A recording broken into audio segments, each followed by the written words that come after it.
Delivery బాయ్తో గొడవ పడ్డాడన్నటువంటి ఉదంతంలో అఖిల్ రాజ్ ఇప్పుడు కీలకమైన వ్యాఖ్యలు చేసుకొచ్చాడు.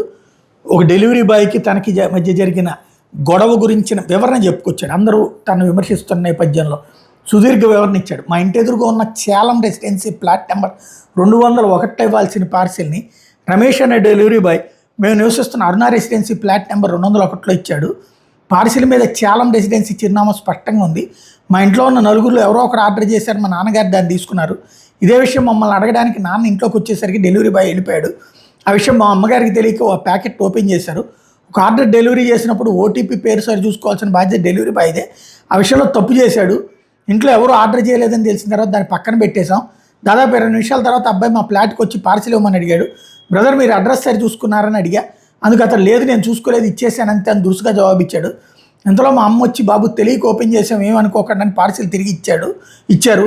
అబ్బాయి వెళ్తూ వెళ్తూ ఫ్రీగా వస్తే ఓపెన్ చేసి తీసుకుంటారని మాట్లాడాడు. అమ్మనంటే ఎవరికైనా కోపం వస్తుంది కదా, నాకు వచ్చింది, సరిగ్గా మాట్లాడని హెచ్చరించాను. ఇంత తర్వాత నువ్వు హీరో కదా చూడు ఏం చేస్తానంటూ వీడియో తీయడం మొదలుపెట్టాడు. దాంతో మా ఇద్దరి మధ్య వాగ్వాదం జరిగింది. పనిగట్టుకుని డెలివరీ బాయ్తో గొడవ పడాల్సిన అవసరం నాకేంటి? గొడవ వల్ల కెరీర్కి ఏమైనా ఉపయోగం ఉంటుందా? ఒకప్పుడు నేను డెలివరీ బాయ్గా పనిచేసే సందర్భాలనే అతనికి కించపరిస్తే నాకేం వస్తుంది? అతడు మాట్లాడే విధానం తప్పు. ఇదంతా తెలియకుండా నా వైపున ఏం జరిగిందో తెలుసుకోకుండా సోషల్ మీడియాలో నెగిటివ్ కామెంట్స్ పెడుతున్నారు.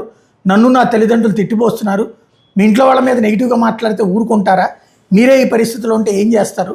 డెలివరీ అబ్బాయి అమాయకుడని మాట్లాడుతున్నారు కదా, అతడి ప్రవర్తన సరిగా లేదు. ఇప్పటికే పోలీసులకు ఫిర్యాదు చేశా. నా వైపు తప్పు ఉంటే ఖచ్చితంగా క్షమాపణ చెబుతా. మమ్మల్ని ఎవరైనా అంటే ఊరుకోను అంటూ చెప్పుకొచ్చారు.